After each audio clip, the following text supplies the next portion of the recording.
ପାଖରେ ରହିଯାଅ।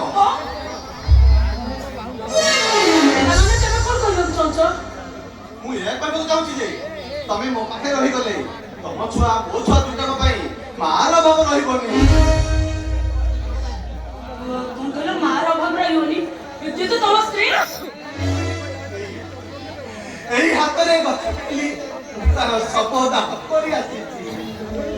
ଗତକାଲି ମେଡିକାଲ ବେଡରେ ଦୁଇଟି ଯାହାର ଛୁଆ ଜନ୍ମ ଦେଇ ସାରିଲା ପରେ ମୋ ସ୍ତ୍ରୀ ମୋତେ ଛାଡ଼ି ଆର ପାରିକୁ ଚାଲିଗଲା।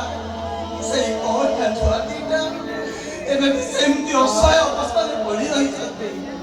ନିରପାଏ ତମେ ଏଭଳି ରହିଗଲେ ଏ ଛୁଆମାନଙ୍କ ପାଇଁ ମାର ଅଭାବ ରହିବନି।